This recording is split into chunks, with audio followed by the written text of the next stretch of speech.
Hello students, my name is Ihsan Ali Asamadi and thank you so much for subscribing my channel and for your love and support students. In this lecture we would like to continue with Maharashtra State Board 9th Standard Maths Part 2 Chapter number 5 Quadrilaterals. So अगर previous lectures अगर आपने नहीं देखा है तो description में उसकी link दी गई है, you can go through it. So आज के इस lecture में we would like to continue with practice set 5.2 के first two questions and the first question is in figure 5.22 quadrilateral ABCD is a parallelogram. सो हमें question में figure draw करके दिया हुआ है और हमें यह बोला है कि ये जो क्वाड्रिलेटरल है ABCD वो एक पैरेललोग्राम है. अच्छा, और क्या दिया हुआ है? P and Q are the midpoints of side AB and DC. P and Q are the midpoints. midpoint बोला हुआ है. सो यहां पे P and Q लिखा तो है मैंने, लेकिन मिड पॉइंट करके नहीं डाला है, तो मिड पॉइंट डाल देते हैं. अच्छा, मिड पॉइंट क्या होता है बच्चों? अगर एक सेगमेंट है तो जो मिड पॉइंट होता है ना, वो उस पर्टिकुलर सेगमेंट को दो इक्वल पार्ट में डिवाइड कर देता है, दो कॉन्ग्रुएंट पार्ट्स में डिवाइड कर देता है. तो यहां पे AB का मिड पॉइंट है पॉइंट P. सो जितना ये होगा उतना ही मेजरमेंट ये होगा. एंड यहां पे DC का मिड पॉइंट पॉइंट Q है. सो जितना मेजरमेंट इसका होगा उतना ही मेजरमेंट इसका भी होगा. आगे पढ़ते हैं. Then prove that quadrilateral APCQ is a parallelogram. APCQ ये वाला APCQ उसको मैं हाईलाइट करके दिखा देता हूं. सो ये जो मैं रेड मार्कर से हाईलाइट करके दिखाया है ना, उस पर्टिकुलर क्वाड्रिलेटरल को हमको प्रूव करना है कि वो एक पैरेललोग्राम है. चलो अब स्टार्ट करते हैं. अच्छा, सबसे पहले जब भी आपके क्वेश्चन में पैरेललोग्राम आएगा ना, तो आपके दिमाग में उसका डेफिनेशन और उसके प्रॉपर्टीज आपके आने चाहिए. अगर मैं बात करूं एक पैरेललोग्राम की, तो अगर उसके ऑपोजिट साइड्स पैरेलल होंगे, कोई भी एक क्वाड्रिलेटरल होगा जिसका अगर ऑपोजिट साइड्स पैरेलल है ना, तो वो हो जाता है हमारा पैरेललोग्राम. तो quadrilateral is a parallelogram if its opposite sides are parallel. मैंने आप लोगों के लिए लिख के दिया हुआ है. फिर उसकी प्रॉपर्टीज हमारे दिमाग में आनी चाहिए. जब भी अगर हम बात करेंगे प्रॉपर्टीज की, तो तीन चीजें होती है: साइड्स, एंगल्स एंड डायगोनल्स. उसके ऑपोजिट साइड्स कॉन्ग्रुएंट होते हैं, उसके ऑपोजिट एंगल्स कॉन्ग्रुएंट होते हैं, उसके डायगोनल्स बाइसेक्ट करते हैं. सो वो भी मैंने आप लोगों के लिए मेंशन कर दिया है कि जब भी क्वेश्चन आएगा ना, तो सबसे पहले ये सारी चीजों को रिवाइज कर देने का.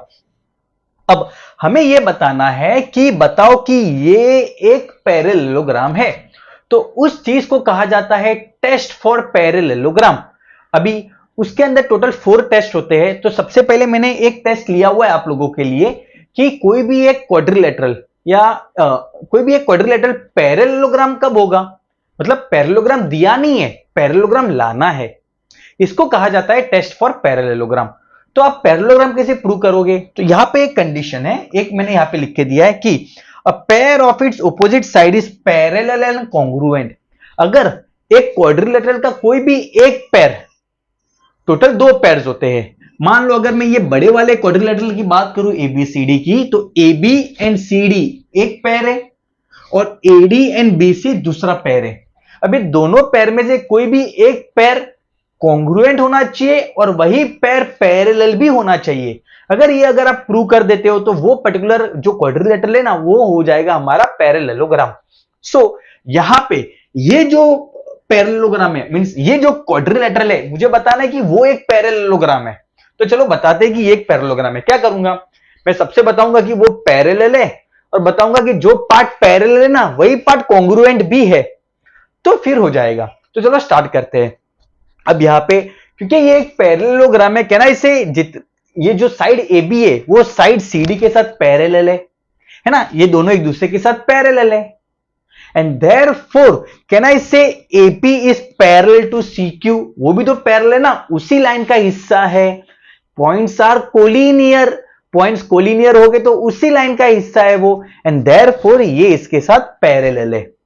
ठीक है, अच्छे से समझ में आया ना कि ये इसके साथ पैरेलल है. सो ये पार्ट भी पैरेलल है क्योंकि पॉइंट्स कोलिनियर है. सो वीडियो लेंदी ना हो जाए, इसलिए मैं वो जो आपको एक्सप्लेन किया वो पार्ट लिख देता हूं पहले. सो मैंने आप लोगों के लिए लिख दिया है कि क्योंकि ये एक पैरेललोग्राम है, उसके ऑपोजिट साइड AB और CD पैरेलल है.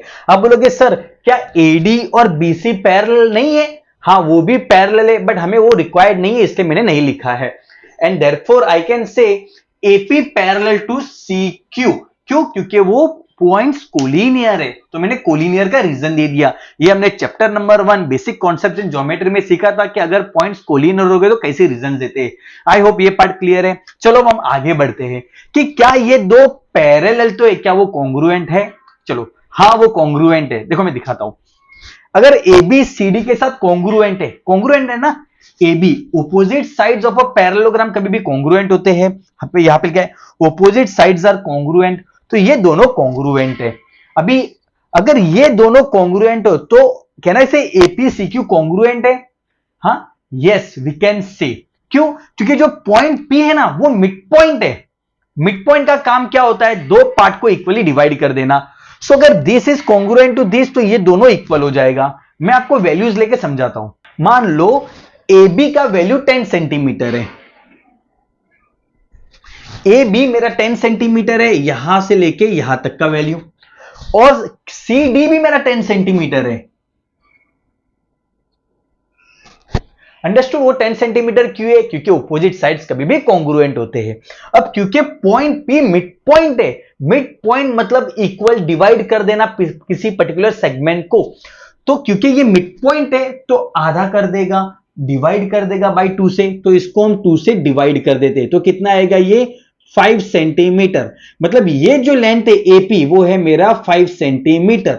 सिमिलरली यहां पे भी अगर मैं 2 से डिवाइड कर दूं तो वो हो जाएगा 5 सेंटीमीटर। सो ये हो जाएगा मेरा 5 सेंटीमीटर। सो अगर एपी मेरा 5 सेंटीमीटर है तो सी क्यू भी मेरा 5 सेंटीमीटर है, एंड देयरफॉर ये दोनों सेगमेंट कॉन्ग्रुएंट है। आई होप ये वैल्यूज से आपको समझ में आया होगा। अब सिंपल हो गया, ये दो सेगमेंट जो थे वो पैरेलल थे और वो दोनों कॉन्ग्रुएंट भी है, वो भी पार्ट में लिख देता हूं। एंड देयरफॉर हमारा जो पैरेललोग्राम है ए पी सी क्यू एक पैरेललोग्राम है। आई होप ये क्लियर है। अब वीडियो लेंदी ना हो जाए इसलिए वापस मैं लिख देता हूं, जो मैंने आपको बोला ना वो मैं आपको लिख देता हूं पहले से। तो स्टूडेंट्स मैंने लिख दिया है कि ये क्योंकि एक पैरेललोग्राम है उसके ऑपोजिट साइड्स कॉन्ग्रुएंट है। और अब मैं क्या करने वाला हूं, क्योंकि मुझे मिड पॉइंट बोला है इसलिए मैं उसका हाफ कर देता हूं। मिड पॉइंट मतलब हाफ कर देना, तो क्योंकि मुझे हाफ करना है इसलिए मैं हाफ से मल्टीप्लाई करूंगा, और मल्टीप्लाई करने के लिए मुझे एक इक्वेशन चाहिए, इसलिए इसी कॉन्ग्रुएंट साइन को मैंने इक्वल करके लिखा है। अब मैं हाफ से मल्टीप्लाई कर देता हूं। So half of A B equal to half of C D. Reason लिखेंगे multiply both sides by half. Therefore AB का हाफ कितना होता है? AB का हाफ है AP और CD का हाफ है CQ। या रीजन मेंशन कर देंगे, since points P and Q are mid points of side, P किसका मिड पॉइंट है? ए बी, एंड Q किसका मिड पॉइंट है? C D. और यह है मेरा equation number 2। So students from equation 1 and 2 can I say, क्योंकि वो पैरेलल है और वही पार्ट कॉन्ग्रुएंट भी है, एंड देयरफॉर ये हमारा जो क्वाड्रिलेटरल है ए पी सी क्यू वो एक पैरेललोग्राम है। सो लिख देते हैं ये वाला स्टेटमेंट कि since a pair of its opposite side is parallel and congruent, since in the given quadrilateral a pair of its opposite side is parallel and congruent, therefore quadrilateral APCQ is a parallelogram.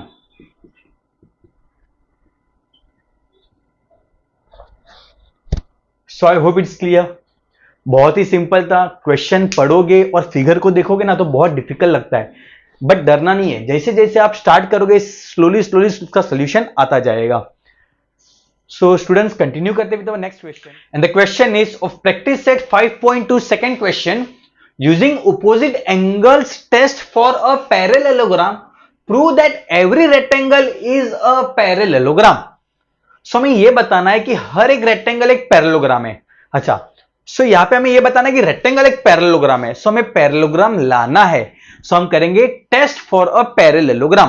Previous question जो था वो भी test for a parallelogram था, ये भी है हमारा test for a parallelogram. So previous question के अंदर पैरेललोग्राम था, तो पैरेललोग्राम का डेफिनेशन क्या है मैंने यहां पे लिखा नहीं है ताकि आप लोग रिवाइज करो बिना देखे। If the opposite sides of a quadrilateral are parallel, तो वो होता है हमारा पैरेललोग्राम। अब यहां पे क्योंकि एक रेक्टेंगल की बात हो रही है, क्योंकि हमें क्वेश्चन में एक रेक्टेंगल दिया हुआ है। अच्छा, कोई भी क्वाड्रिलेटरल रेक्टेंगल कब होता है? जब उसका हर एंगल 90 डिग्री होता है। डेफिनेशन लेक्चर 1 में हमने सीखा है। सो यहां पे मैंने लिखा नहीं है, लिख देता हूं कि all angles of a rectangle are right angle. 90 degree होता है, सो हर एंगल 90 डिग्री होता है एक रेक्टेंगल के अंदर। और क्योंकि यहां पे क्वाड्रिलेटरल या रेक्टेंगल का नाम नहीं दिया हुआ है, मैं ले लेता हूं A B C and D. अब हमें यह बताना है कि ये जो रेक्टेंगल है ना वो एक पैरेललोग्राम है, ये लाना है। तो चलो अब स्टार्ट करते हैं। देखो बहुत ही सिंपल है, ये भी प्रीवियस क्वेश्चन को अच्छे से रिवाइज करना, फिर यहां पे आना। हम यूज करेंगे टेस्ट फॉर अ पैरेललोग्राम। जो प्रीवियस एग्जांपल था उसमें हमने क्या किए थे कि एक साइड को पैरेलल बताया था और उसी को कॉन्ग्रुएंट बताया था, तो वो पैरेललोग्राम हो गया था। अब यहां पे हम सेकंड टेस्ट यूज करेंगे। अगर ऑपोजिट एंगल्स किसी क्वाड्रिलेटरल का कॉन्ग्रुएंट है तो वो हो जाता है parallelogram. A quadrilateral is a parallelogram if its pairs S लगाया हुआ है, दोनों pair of opposite angles are congruent. तो क्या यहां पे ऑपोजिट एंगल्स कॉन्ग्रुएंट है? And the answer is yes, see. A का ऑपोजिट एंगल क्या है? सी। सो ये 90 तो ये भी 90। अच्छा, बी का ऑपोजिट क्या है? डी। अगर बी 90 तो डी भी 90। एंड यहां पे ऑपोजिट एंगल्स कॉन्ग्रुएंट है, एंड देयरफॉर ये बहुत ही सिंपल क्वेश्चन था, तो ये हमारा एक पैरेललोग्राम है। मैं मैटर लिख देता हूं अगेन ताकि हमारा वीडियो लेंथी ना हो जाए। सो मैंने प्रूफ लिख के दिया हुआ है कि क्योंकि यहाँ पे लेबल नहीं था तो हमने लिया let quadrilateral A B C D be है रेक्टेंगल, और क्योंकि ये एक रेक्टेंगल है उसका हर एंगल 90 डिग्री है, एंड क्योंकि हर एंगल 90 डिग्री है इसलिए ऑपोजिट एंगल्स उसके कॉन्ग्रुएंट है। Since opposite pairs of given rectangle are congruent, इसलिए ये एक पैरेललोग्राम है। एंड देयरफॉर यहां पे हमने लिखा है opposite pairs of given rectangle are congruent, and therefore ये एक पैरेललोग्राम है, और देयरफॉर एवरी रेक्टेंगल एक पैरेललोग्राम होता है। सो स्टूडेंट्स, ये भी क्वेश्चन डिफिकल्ट लग रहा था, प्रूफ वाले क्वेश्चन डिफिकल्ट लगते लेकिन होते बहुत इजी है, बस आपको थोड़ी मेहनत करने की जरूरत है। सो अगर लेक्चर इजी लगा हो और यूजफुल लगा हो तो लाइक कर देना और अपने दोस्तों के साथ शेयर भी कर देना, और सिमिलर लेक्चर्स के लिए चैनल को सब्सक्राइब कर देना। थैंक यू सो मच, मिलते हैं नेक्स्ट लेक्चर।